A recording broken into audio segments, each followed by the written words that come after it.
The climate changes in Togo have greatly contributed to the country's food shortage crisis.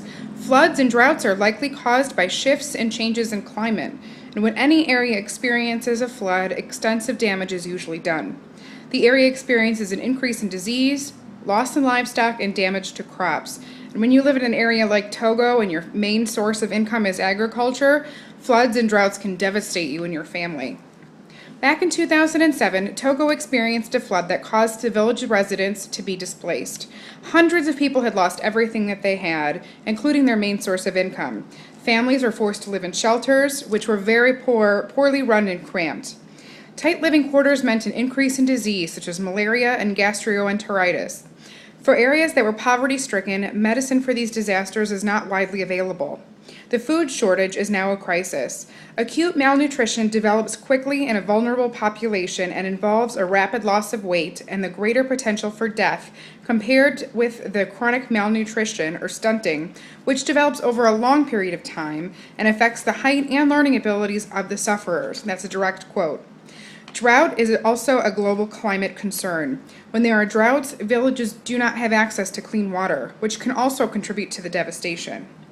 Other countries that have experienced the damaging effects of climate changes are India, Bangladesh, Ecuador, and Zimbabwe. In fact, the USA recently experienced its own devastating flood back in 2005 during Hurricane Katrina. This forced thousands out of their homes, and oftentimes roadways and structures were destroyed, making it difficult for help to get through to the areas that needed it the most. There is much being done to help the people of Togo. Numerous charities and organizations such as the Red Cross have stepped in to assist during the crisis. Red Cross volunteers have assisted with distributing corn given by the World Food Program. The charity organization called PLAN has been diligently working to dig wells and provide clean and safe drinking water to the villages. They also raise awareness to the families in camps about health issues. WHO, or the World Health Organization, has stepped in by providing medicine and increasing awareness. Also, a disaster response team has been set up with the goal of providing structure and organization during these national disasters.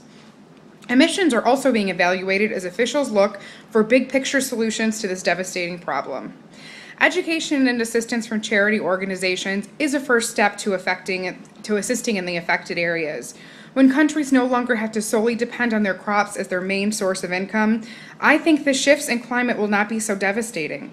Increasing childhood education will help the children of Africa to create businesses and increase their economy and their standards of living. Thank you.